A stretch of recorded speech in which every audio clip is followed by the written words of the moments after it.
ज्ञानोबराती कोबरादी संत मंडळीच्या चरणावरती नतमस्तक होऊन आपल्याला सेवेला प्रारंभ करायचा आहे. सेवा पूर्तते करता निवडलेला अभंग श्रीमंत श्री जगद्गुरु तुकोबरायांच्या गाथेतील उत्कृष्ट चार चरणाचा सर्वांच्या पाठातील परिचयातील समयसूचक असलेला उपदेशपर प्रकरणातील आणि या उपदेशपर प्रकरणामध्ये जगद्गुरु तुकोबरायांनी तनासहित मनाला केलेला उपदेश आहे. विठ्ठला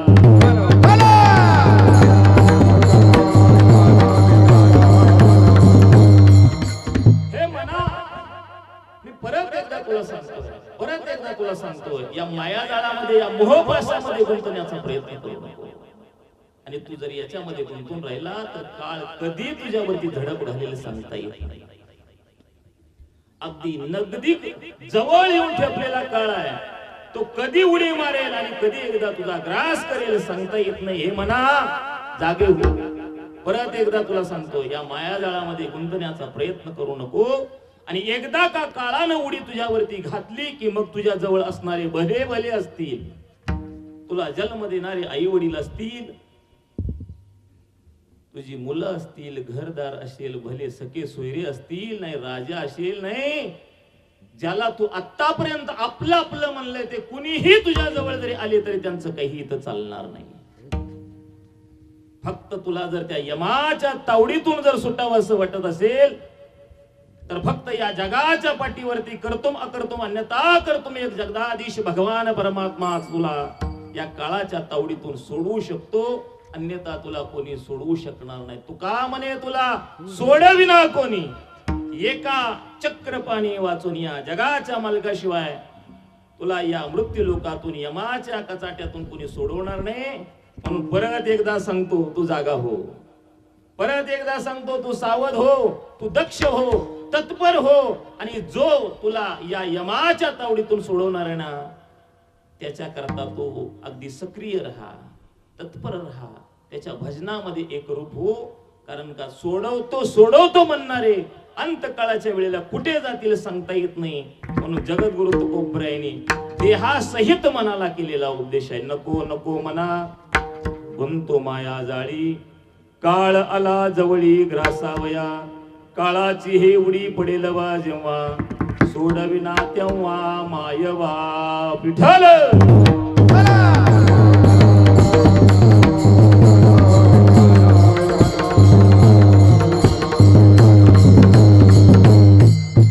आजच्या सेवेचं निमित्त कारण ज्याला परिहार म्हणतात तो आजचा वक्ता या नात्याने देणं फार गरजेचं आहे.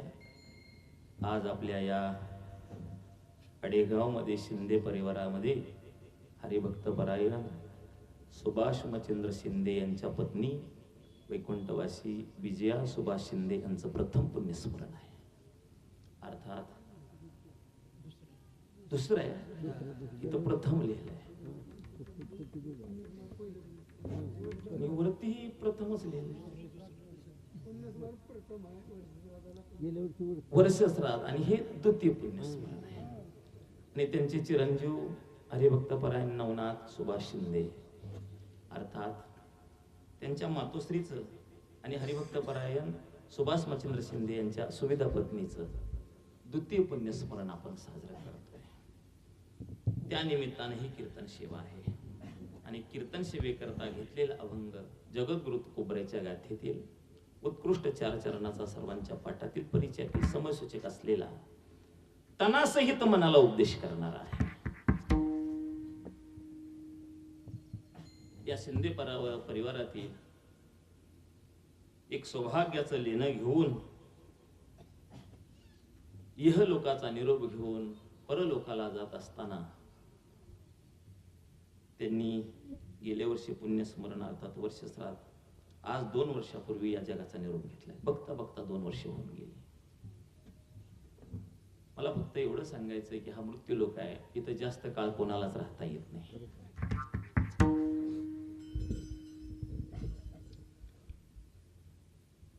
करतुम अकर्तुम अन्यथा करतुम ज्या भगवंताची सत्ता आणि त्याचं व्यापकत्व सांगत असताना भगवंताने स्वतःच्या सोमुखातून सांगितले गतिर्भ्रता प्रभू साक्षी निवासम शरणस्रोत प्रभो प्रलय स्थानम निधानम बीजमयम ज्ञानोबा सांगतात सर्व सत्ता त्याच्या हातामध्ये आहे असल्या तरीही त्या भगवंताचा सुद्धा काळाच्या सत्तेपुढे नाविलाज होतो.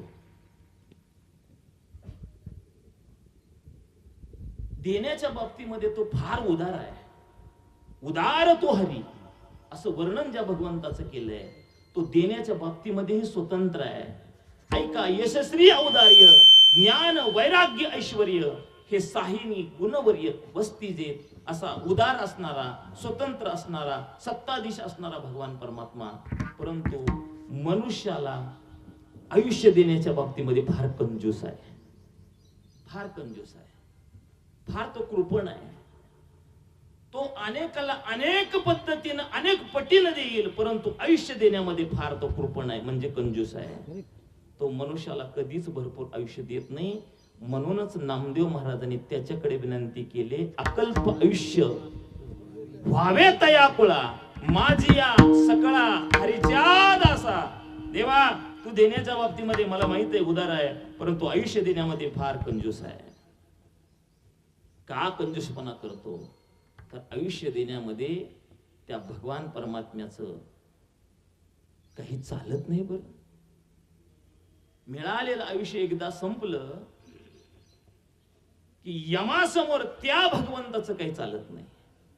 बाकीकडे तो कितीही तडजोड करेल, कितीही ऍडजस्टमेंट करेल, फक्त आयुष्य संपल्यानंतर त्या यमासमोर मात्र भगवंताला काही ऍडजस्टमेंट तडजोड करता येत नाही.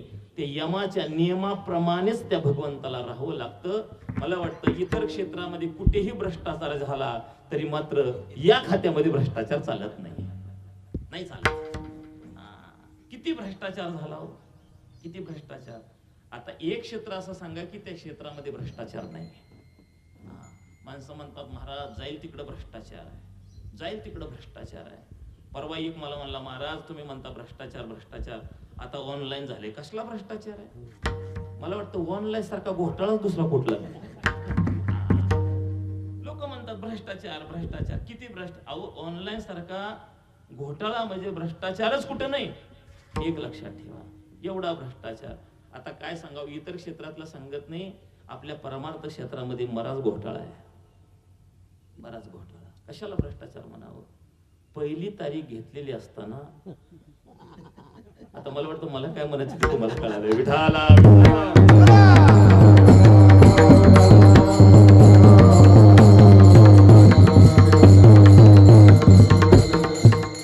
प्रत्येक क्षेत्रामध्ये घोटाळा आहे, लक्षात ठेवा. प्रत्येक क्षेत्रामध्ये असं एकही क्षेत्र नाही की तिथं घोटाळा नाही, भ्रष्टाचार नाही. फक्त एकच क्षेत्र असं शिल्लक राहिले, ते म्हणजे यमाचं. आयुष्य संपलं की त्याला तिथं जावं लागतंय. मग तेथे नचले काही, सत्ता संपला राहील ठाईचे ठाई.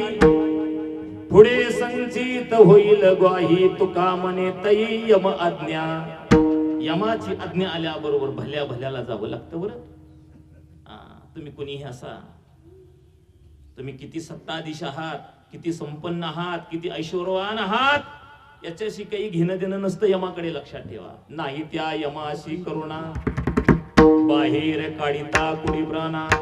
उढाळ सापडे जैशी धान्य, चोर यातना धरी जे तो. लक्षात ठेवा, तो यम कुणालाही सोडत नाही. फार निष्ठुर आहे, फार क्रूर आहे तो.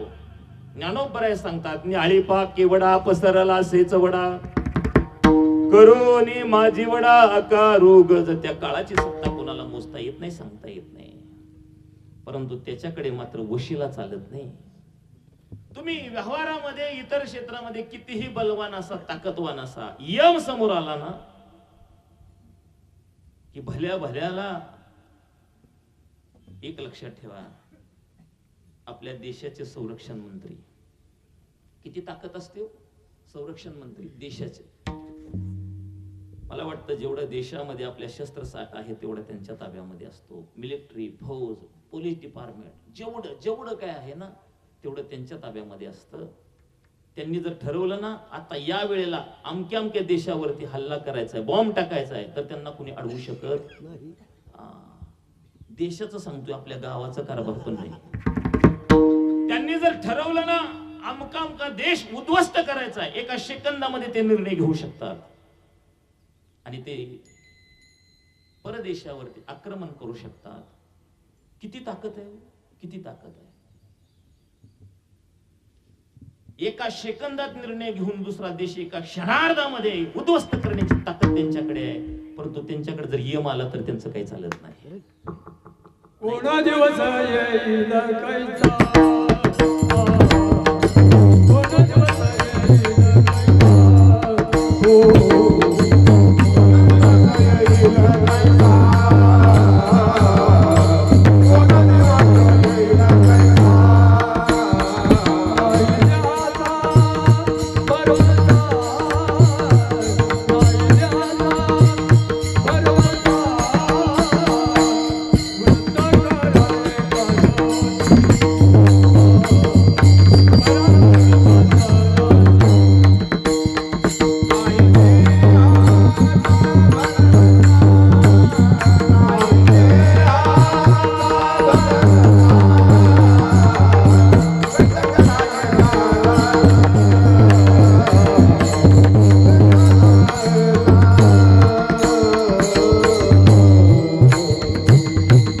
कोणा दिवस येईल कैसा, हो नाही देहाचा भरवसा.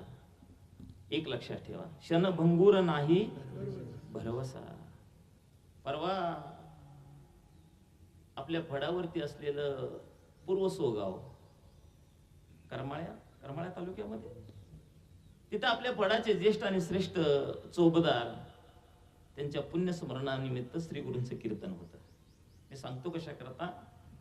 त्यांनी सहज प्रमाण उच्चारलं, नाही देहाचा भरवसा, नाही देहाचा भरवसा.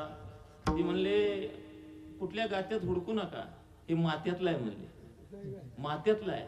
म्हणजे आपण तुम्हाला म्हणतो असं नाही. त्यांनी एका दुकानात वाचलं होतं, दुकानदाराने असं लिहिलं होतं की नाही देहाचा भरवसा, उदार माल द्यावा कैसा. विठाला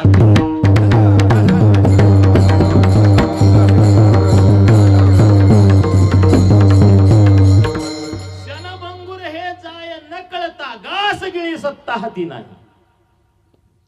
अरे हाताने उचललेला घास मुखामध्ये आपण 32 वेळा चावला तरी तो घशाच्या खाली जाईल का नाही याची गॅरंटी नाही.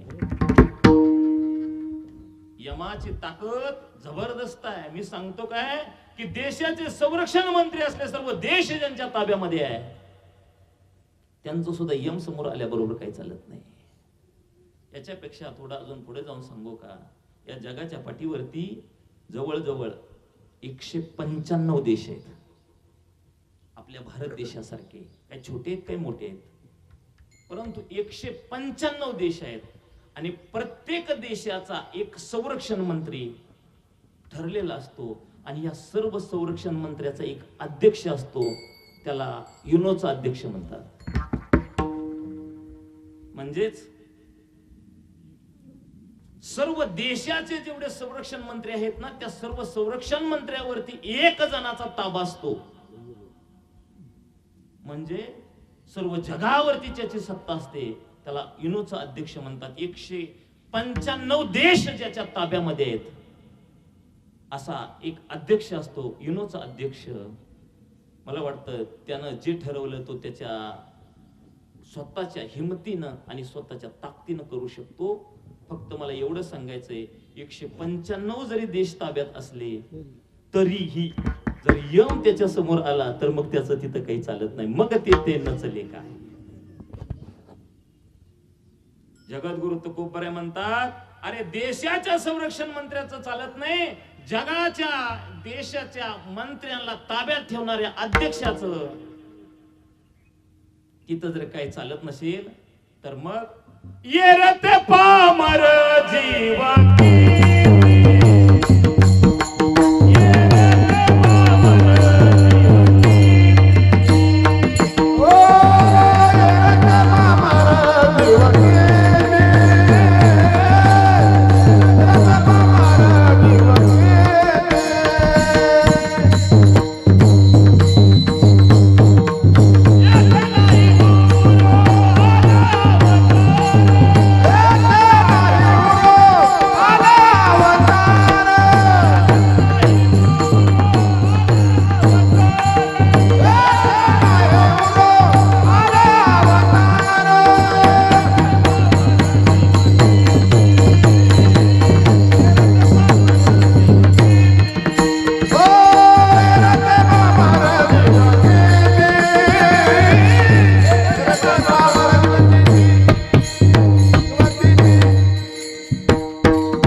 जबरदस्त काळ आहे. त्याची ताकद कुठल्याच यानं मोजता येत नाही. जगत गुरु तुकोबराय म्हणतात, त्यानं मात्र जर आपल्याकडे लक्ष केंद्रित केलं तर आपलं काही चालणार नाही. त्यानं आपल्याकडे पाहण्याच्या अगोदर आपण जाग झालं पाहिजे, जागृत झालं पाहिजे, हुशार झालं पाहिजे, तत्पर झालं पाहिजे, दक्ष झालं पाहिजे. आणि हे हुशार होण्याचं, जागृत होण्याचं, तत्पर होण्याचं आणि दक्ष होण्याचं काम जर कोणाचं असेल तर ते मनाचं आहे. मग इतरांना कोणाला तरी सांगण्यापेक्षा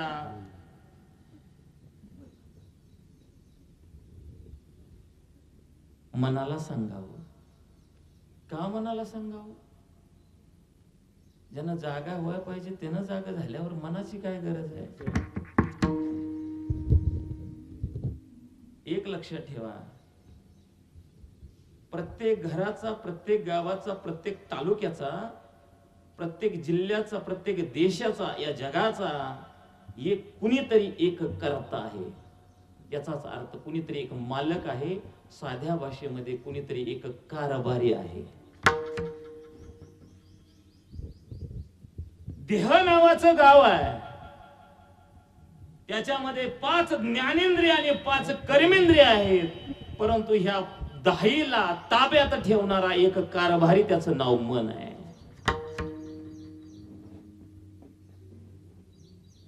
इतरांना सांगण्यापेक्षा कारभाऱ्याला जर सांगितलं, मला वाटतं घरातल्या आजोबाच्या नावानं पत्रिका दिल्यावर नातूला परत लग्नाला बोलवायची गरज पडत. मनोराजा एक देह पुरी,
कर्मेंद्रिय काम करतात, परंतु कुणाच्या मनानं करतात? कानानं ठरवलं आज फक्त कीर्तन ऐकायचं, डोळ्यानं ठरवलं आज काहीतरी चांगलं वाचायचंय, मुखानं ठरवलं आज फक्त भजन करायचंय, पायानं ठरवलं आज कीर्तनाला जायचंय, हातानं ठरवलं आज फक्त कीर्तनात टाळी वाजवायची. चालतं का हो? का चालत नाही? काम करणं, क्रिया करणं हे जरी इंद्रियाचं काम असलं तरी त्याला आज्ञा देणारं मात्र मन आहे. कितीही तुम्ही ठरवा, कितीही ठरवा, आज सकाळ सकाळी ठरवलं, मी सुद्धा ठरवलं काय करायचं, केवळ कीर्तन करून कालचाचा अभंग आज घ्यायचा, आजच उद्या सांगायचं, उद्याच परवा सांगायचं. कुठे इथली लोक पलीकडल्या गावात असतात, रोज तोच धंदा. ठरवलं. आता आता हे मी कुणाचं सांगत नाही बरं, माझं सांगतोय. फक्त ठरवलं किती दिवस तेच तेच, किती दिवस तेच तेच, तोच अभंग, तेच चिंतन, तेच चाली, तेच म्हणणं, तेच गाणं, किती दिवस. आता काहीतरी अभ्यास करायचा. अरे किती दिवस लोकांना फसवायचं. आज फक्त ठरवलं की कमीत कमी नित्यनेम करत असताना ज्ञानेश्वरीच्या 25 ओव्या तरी वाचायच्या. ठरवलं मी. आणि देवघरामध्ये ज्ञानेश्वरी सारखा पवित्र ग्रंथ हातामध्ये घेऊन पहिला अध्याय काढला. श्री गणेशाय नमः. ओम नमोजी अध्या वेद प्रतिपाद्या जे जे सुसंवेद्या आत्मरूपा देवा तुझी गणेशू सकलार्थ मती प्रकाशू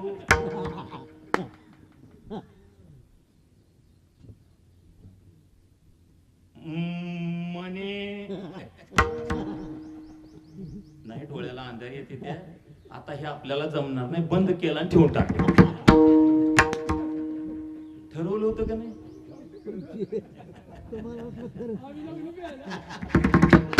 ठरवलं होतं का नाही. किती ओळ वाचायच्या, किती वाचली. अहो दिन नीट पुरी झाली नाही. कुणामुळे. मनामुळे. विठाला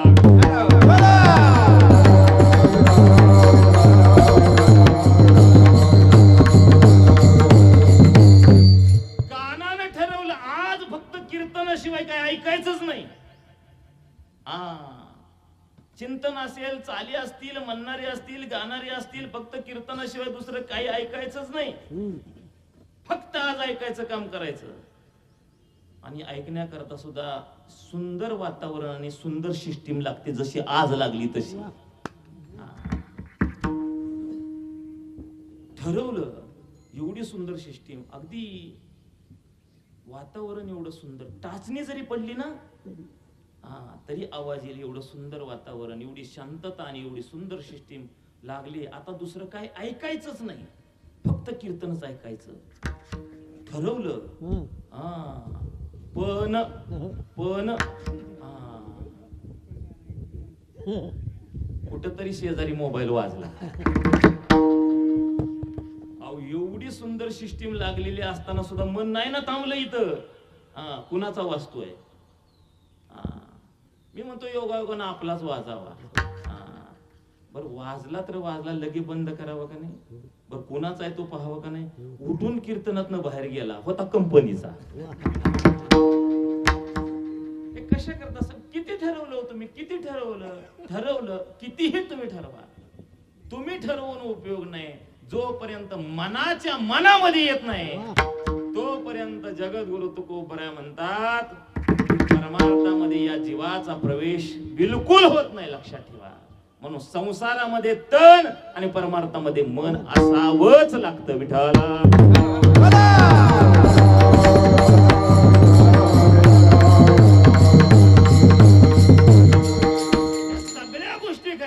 सगळ्या गोष्टी खऱ्या आहेत. 5 ज्ञानेंद्रिय आणि 5 कर्मेंद्रियाला आवरणार, त्याला ताब्यात ठेवणार मन आहे. आणि त्या मनानं जर ऐकलं तर परमार्थ होतो. मग मनाला ऐकायला काय बिघडतो, काय बिघडतं. त्यानं ऐकावं का नाही. आपलं ऐकावं. अर्जुनानं भगवंताला प्रश्न विचारला, देवा सगळी लोक तुझ्या पाया पडतात, एखाद्यानं तरी माझ्या पडावं का नाही. पडावं का नाही. पण तू माझ्या कोणीच पाया पडत नाही. का बरं पडत नाही. भगवंतानं सांगितलं, एक लक्षात ठेव, माझ्या फक्त पाया पडतात, तुझ्या चरणावरती नतमस्तक झाल्याशिवाय राहणार नाहीत. फक्त त्याच्याकरता एक करावं लागतं. काय करावं लागतं देवा. फक्त त्याच्याकरता मन ताब्यात ठेवावं लागतं. अर्जुनानं हात जोडले, देवा नाही जमायचं. का जमायचं नाही. एक लक्षात ठेव देवा, मनानं मनाचं कधी ऐकलं नाही. नाही देव नाही, देवाच्या बापाचं नाही, कुणाचंच मन ऐकत नाही. काय काय करीतो या मना, परी नाही के नारायणा, करू नये त्याची करी विवंचना, नेवो पतना आदरिले, चंचल ही मन कृष्ण प्रमाती बलवद्रणम, तस्याह निग्रह म्हणणे वायुरेव दुष्कृतम. हे मन भगवान परमात्मा सांगतात. कसं आहे. चंचल चपळ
चपळ आहे, त्यानं जर ठरवलं ना आता पुण्याला जायचंय, त्याला टेंभुर्णीच्या स्टँडवर बिलकुल जावं लागत नाही, एसटी पकडावं लागत नाही, सीटासाठी खिडकीतून आत शिरावं लागत नाही, रिझर्वेशन करावं अजिबात बिलकुल नाही. फक्त त्याने ठरवायचं आता पुण्याला जायचं, लगेच पुण्याला. त्यानं ठरवायचं फक्त आता मुंबईला जायचंय, लगेच मुंबईला. फक्त त्यानं ठरवायचं आता भारत पाकच्या बाउंड्रीवर जायचंय. तसं लय हुशार आहे बरं. जिथं घात आहे, जिथं धोका आहे, तिथं अजिबात जात नाही बरं. या मनाचे ये कणिके, ज्ञानोबराने काय सुंदर वर्णन केलंय. ते कुठे बी जात, पण पण जिथं त्याचा घात आहे तिथं कधी जात नाही, अजिबात जात नाही बरं. एक लक्षात ठेवा, घरामध्ये माशी असते, माशी कुठेही बसते, गोड पदार्थावर बसते, गुळावर बसते, आंबटावर बसते, खारटावर बसते, पेढ्यावर बसते, बर्फीवर बसते. मला वाटतं जी माशी अगदी सुंदर सुंदर गुलाबजाम वरती बसली, तिनं त्या माशीनं त्याच घरातल्या बाळानं शी केलेलं बसावं का? तरी सुद्धा ती बसतीच, कारण का तिला काही कळत नाही कुठं बसावं ते. कुणाला? माशीला. माशीला कुठं बसावं हे तिला कळत नाही. गोडाव तीच बसते, खारटाव तीच बसते, आंबटाव तीच बसते, तुरटाव तीच बसते, नाही अगदी घाणातल्या घाणीवर सुद्धा तीच बसते, कारण का तिला कळत नाही. परंतु तीच माशी विस्तवाव कधी बसत नाही. का बसत नाही? याच कारण आहे, तिला माहित असतं कुठेही बसलं तरी काय बिघडत नाही, पण विस्तव बसलं की धाम परम मम. म्हणजे आपला कार्यक्रम झाल्याशिवाय राहत नाही. तसं मनानं सुद्धा ठरवले कुठेही जायचं, कुठेही जायचं. न पुरती भ्रमणा दाही दिशा, सप्तही पाताळे आकाशा. अरे जगद्गुरु तुकोबरे म्हणतात 7 पाताळ 7 आकाशामध्ये कुठेही फिरेल, परंतु ते मन भगवंताकडे मात्र जात नाही. का? त्या मनाला माहित आहे इतरत्र कुठेही गेलो तरी माघारी येता येत, पण त्याच्याकडे गेलं तर परत माघारी.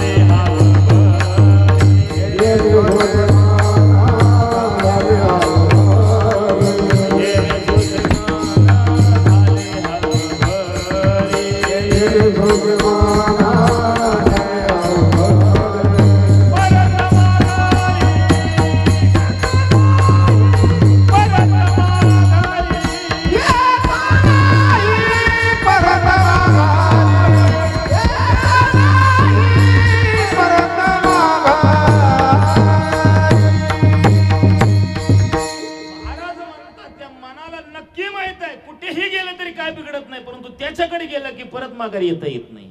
मग ते मन तिकडं जाण्याकरता संकोच करत, दुर्लक्ष करत.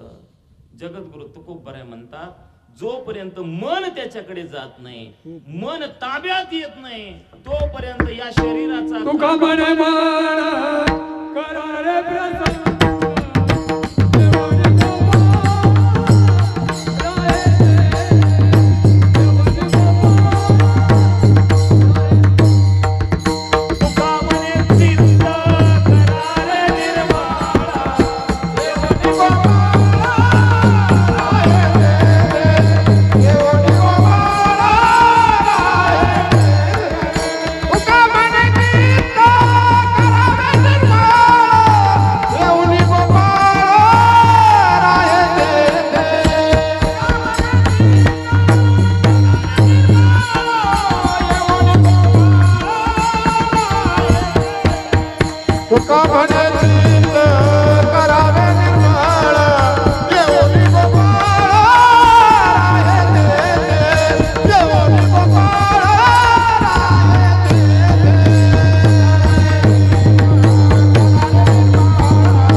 मन अनुकूल होत नाही तोपर्यंत मनुष्य कुठल्याच क्षेत्रामध्ये सक्सेस होत नाही. ज्याचं मन ताब्यात आहे, ज्याचं मन अनुकूल आहे ना, तो कुठल्याही क्षेत्रामध्ये गेला तर तो विजय झाला म्हणून समजायचं. साधं सोपं गणित सांगू का? ज्याचं मन अनुकूल आहे ना त्याला स्वर्ग सुखाचा आनंद आहे, आणि ज्याचं मन प्रतिकूल आहे ना तो कितीही मोठा आणि श्रीमंत असला तरी तो नरक यातना भोगतोय असं म्हणायला काही हरकत नाही. सर्व गोष्टी ह्या मनावरती अवलंबून आहेत, मनावरती अवलंबून आहेत. जगद्गुरु तुकोबाराचं एकच प्रमाण सांगतो. महाराज म्हणतात तुम्ही गतीला जावं का अधोगतीला जावं हेही मनावरतीच अवलंबून आहे. गती अधोगती मनाचीच युक्ती, मन लावा एकांती साधू संगी. तुम्हाला जर जीवनामध्ये यशस्वी व्हावं असं वाटत असेल तर महाराज म्हणतात फक्त काय करा, मन करा रे प्रसन्न.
नको जाऊ देऊ भंगा, गात्रे माझे पांडुरंगा. आयुष्य करी उणे परी मज आवडो या कीर्तनी. माझं आयुष्य कमी झाले तरी देवा चालेल, माझं शरीर थकलं तरी चालेल, माझं शरीर पडलं तरी चालेल, परंतु त्या कीर्तनाविषयी माझं तेवढंच प्रेम राहिलं पाहिजे. याला पॉझिटिव्ह विचार म्हणतात.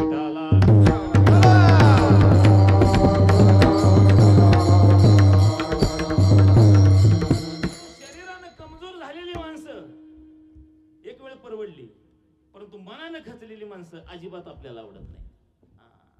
काही जरी झालं ना, नाही मी कीर्तनाला जाणार, याच कारण आहे मन प्रसन्न असलं पाहिजे. मन प्रसन्न असलं पाहिजे. हे मी का सांगतोय लक्षात ठेवा. जोपर्यंत मन अनुकूल होत नाही, मन प्रसन्न होत नाही, तोपर्यंत मनुष्याच्या जीवनामध्ये कुठलीच गोष्ट योग्य घडत नाही. जगद्गुरु तुकोबाराच्या समोर असा प्रश्न आपल्या मना होते जे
गाते.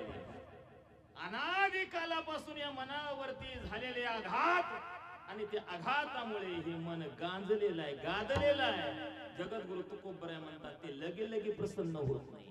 ते लगे लगे अनुकूल होत नाही आणि मनानं ठरवून ते मन परमार्थामध्ये जात नाही. त्याच्याकरता प्रयत्न करावा लागतो, अभ्यास करावा लागतो.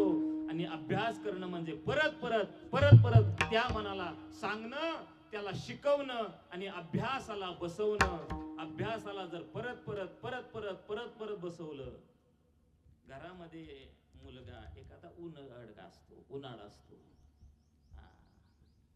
काही मुलं मनानं अभ्यास करतात, काही मुलाला सांगावं लागतं, अरे करत जा करत जा करत जा, तरीही ते अभ्यास करत नाही. मग त्याला काही फटके देऊन, काही रपाटे देऊन त्याला परत परत परत परत सांगून शिकवून जबरदस्तीनं जसं अभ्यासाला बसवावं लागतं ना, तसं जगद्गुरु तुकोबरे म्हणतात, काही इंद्रिय ऐकतात, काम करतात. गेही गेही माझे वाचे, गोड नाम विठोबाचे, तुम्ही ऐका रे कान माझ्या विठोबाचे गुण. फार सुंदर अभंग आहे. प्रत्येक इंद्रियाला काम सांगितलं, परंतु त्याच इंद्रियातलं एक असं मन नावाचं इंद्रिय आहे, ते कितीही सांगितलं तरी ऐकत नाही. मग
शिक्षा करणं म्हणजे जर काय असेल तर महाराजांनी अगदी गोड प्रमाण दिलं.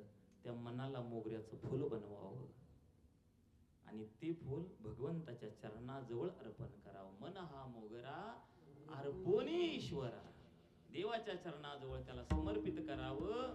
आणि एकदा का ते देवाच्या जवळ मनरूपी मोगऱ्याचं फुल गेलं की परत माघारी येत नाही. किंवा आता कोटी धावे मन चरण देखलिया, भाग गेला शिन गेला अवघा झाला आनंदू. हे सगळ्या गोष्टी शक्य आहेत, मान्य आहेत, होणार आहेत, परंतु त्या मनाला शिकवलं पाहिजे, त्या मनाला सांगितलं पाहिजे. जगद्गुरु तुकोबराय त्याच मनाला दुरुक्तीचा दोष पत्करून विनंती करतायत, हे मना अभंगाचं पहिलं चरण. नको नको मना गुंतू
बोलताना मनानं नाही बोलत हा. मनावरती बोलतोय परंतु मनानं मनावरती बोलणं. मनावरती बोलत असताना सुद्धा प्रमाणानंच बोलावं बर. एक लक्षात ठेवा, हे मना मी तुला ताकीद करतोय, तू जर या माया जाळामध्ये गुंतला तर काळ अगदी जवळ येऊन पोहोचलेला आहे. एक लक्षात ठेवा, ह्या मृत्यू लोकाचा नेम मी पहिल्यांदाच प्रस्तावनेमध्ये सांगितला. काळ एवढा जवळ आला, एवढा जवळ आलाय. ज्ञानोपरायची एक ओवी आहे, फार सुंदर आहे. ज्ञानोपराय सांगतात, साप बिंडकुळीला पकडतो आणि बिंडकुळीला तोंडामध्ये पकडल्याबरोबर तोंडाकडून कधी तिला खात नाही, पाठी मागून त्या बिंडकुळीला पकडलेलं असतं. आपण बऱ्याच वेळेला असं चित्र पाहतो. अर्धी बिंडकुळी सापाच्या मुखात गेली म्हणजे आता तिचं जवळ जवळ संपलंय, तरी सुद्धा ती बिंडकुळी गप बसत नाही. तिच्या समोर लाईटीवरच एखादं केकार पडावं, काय होतं, ती भजन करते का. एक लक्षात ठेवा, अर्धी बेडूक सापाच्या मुखामध्ये गेलाय परंतु त्याचं भान त्या बेडकाला नसतं. तिला समोर असलेलं छोटस किडूक दिसतं, तिला वाटतं तेवढं खाल्लं तर आपलं पोट भरेल, आता तुझं संपलंय सगळं. एक लक्षात ठेवा, आपण काळाच्या मुखामध्ये चाललोय, हे बेडकाला भान नसतं. मला वाटतं ज्ञानोपरायने हे त्या बेडकाचं नाही सांगितलं. मला वाटतं एवढं जरी कळालं तरी बस, एवढं जरी कळालं तरी. आता आम्ही सांगतोय, या शिंदे परिवारातील या आई साहेब जाऊन किती वर्ष झाली हो, 2 वर्ष झाली.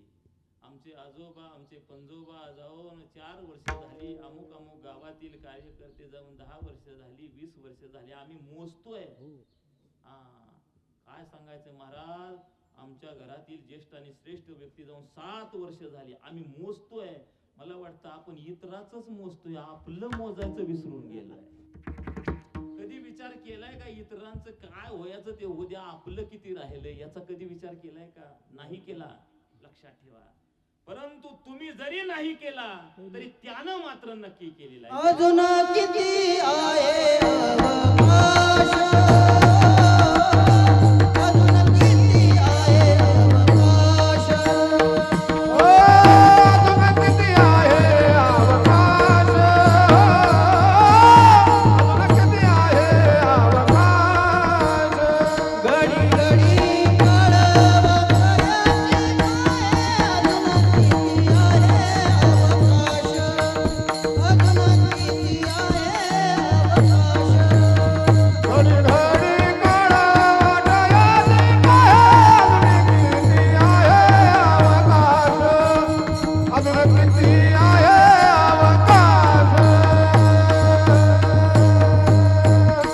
महाराज म्हणतात, आपण सेकंदाचा विचार करत नाही, तासाचा करत नाही, परंतु त्यानं मात्र क्षणाक्षणाचा आपला विचार करून ठेवलेला आहे. घडी घडी काळ वाट याची पाहे, अजून किती आहे.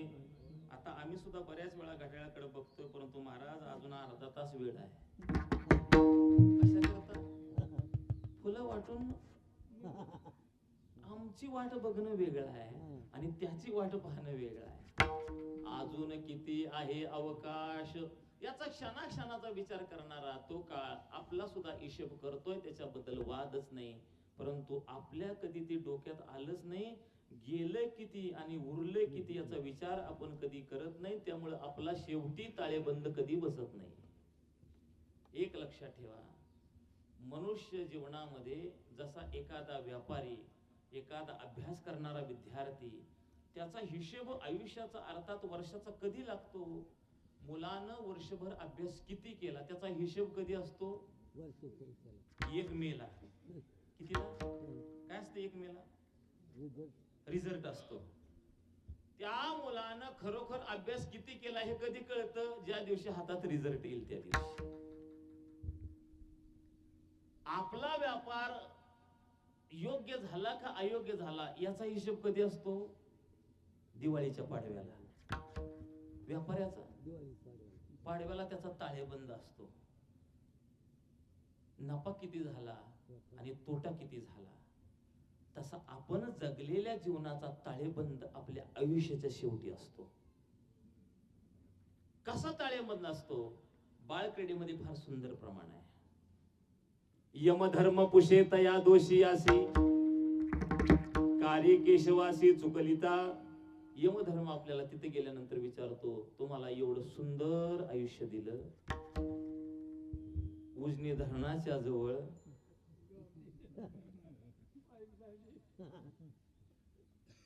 अगदी दार उचलायचा अवकाश तोपर्यंतच पाणी तुम्हाला मुबलक मिळतं. याच्यामध्ये तुम्ही किती जणांच्या जमिनी घेतल्या, किती घरं बांधली, किती गाड्या बदलल्या, किती भानगडी केल्या, कधीच विचारत नाही तो.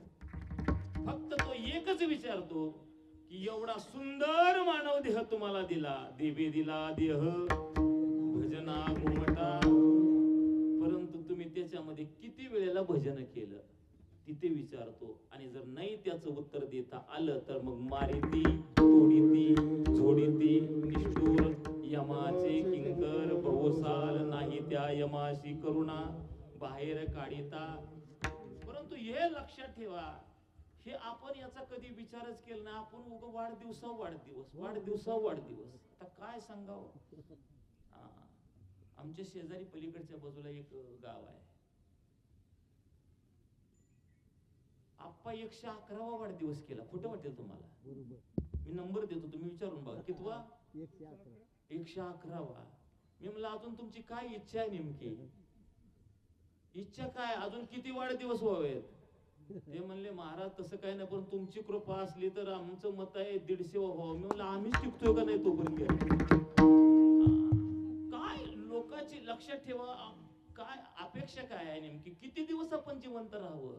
एक लक्षात ठेवा, तुम्ही कितीही ठरवलं की जोपर्यंत चंद्र सूर्य आहे तोपर्यंत आम्हाला मरण येऊ नये, आणि ही जीवाची अपेक्षा आहे. ज्ञानोबराची एक ओवी सांगतो, जगस्पृयास्पद एक सर्वभौम्य पद, न मरणे निर्विवाद जगापडे. जगाला वाटतं फक्त मी कधीच मरू नये, परंतु जरी मरू नये असं वाटत असलं तरी एक दिवस देह जाईल त्याशी काळोबा खाईल. हे का होतं याचं कारण महाराज अभंगाच्या काळाची हे मोडी पडेल माझ्या आहो.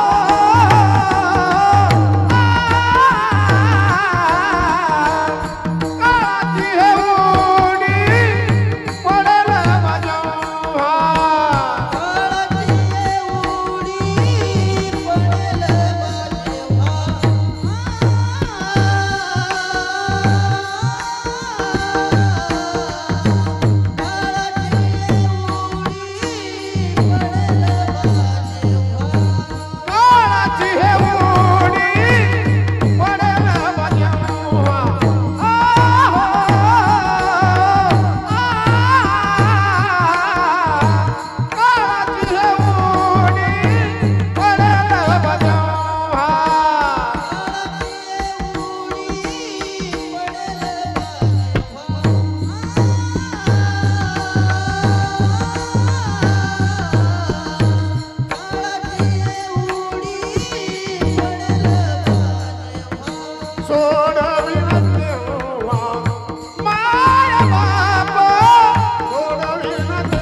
तेव्हा मायबाप. महाराज म्हणतात त्यावेळेला आई वडील कामी येत नाहीत, मित्रमंडळी कामी येत नाही, सगळे सोयरे कामी येत नाहीत, कुणीच कामी येत नाही, कुणीच कामी येत नाही, कोण कामी येत नाहीत. याच्याकरता फक्त निर्देश करून जातो नामदेव महाराजांचा गाथ्यातला एक अभंग सुंदर आहे. अंतकाळी मी परदेशी ऐशे जानोनी मानसी मनोनिया ऋषिकेशी शरण तुझा आलो.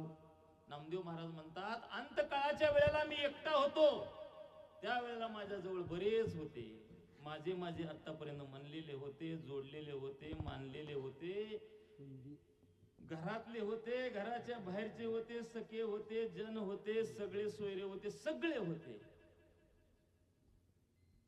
परंतु कुणी कुठपर्यंत आलं, आता हे सगळं अभंग सांगत नाही, वेळ आपल्याकडे कमी आहे. फक्त त्यातला एक प्रमाण सांगतो. देहग्रहाची कामिनी ती तवर राहिली भुवनी, मी तवर जळतसे मशानी अग्निसवे एकला. नामदेव महाराज म्हणतात अरे बाकीच्याचा मी नाही विचार केला,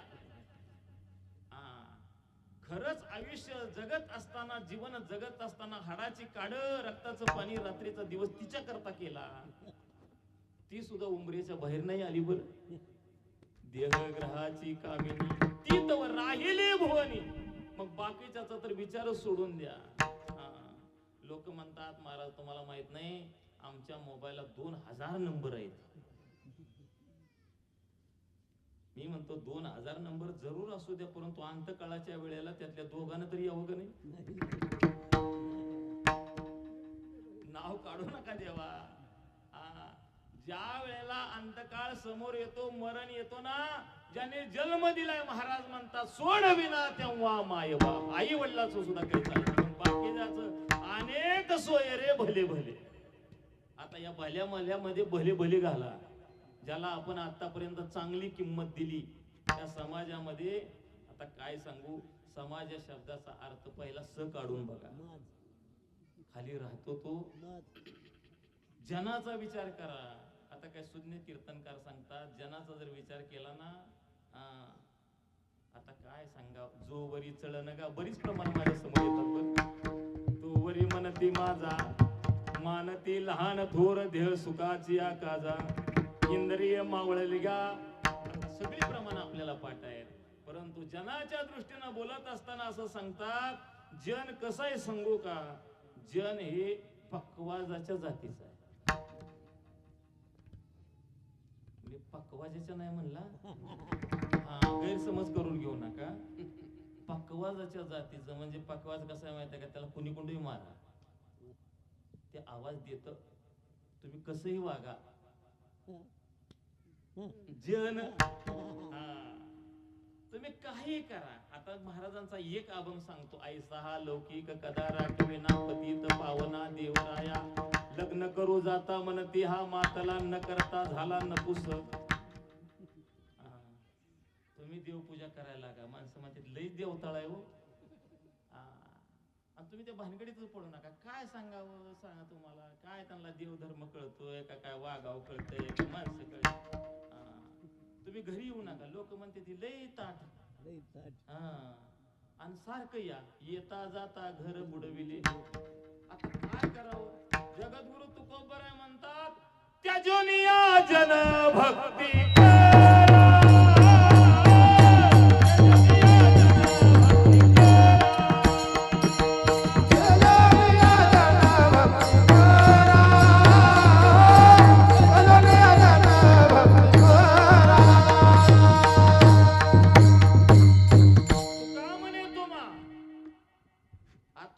सांगतो तेवढंच ऐका. जर तुम्हाला व्यवस्थित भक्ती व्हावी असं वाटत असेल तर तेजोनिया जनभक्ती करा, यांचा त्याग करा. भक्ती करायची म्हणलं तर त्यांचा त्याग करा. आणि अंतकाळाच्या वेळेला ती काय मोकळीत का जवळ यायला? जनाचा विचार नाही तर नाही चालत. अनेक सोयरे भले. आता सोयऱ्याचा, आता सोयरे कुणाला म्हणतात? लोक म्हणतात महाराज तुम्हाला माहित नाही, तुम्हाला कमी असतेली, आमच्या डोक्याला केस नाही एवढी आमची, परंतु तू त्यांचा विचार. सोयी रे धाई रे सोयी रे धाई रे दिया घेतल्याचे सोयी रे धाई रे दिया घेतल्याचे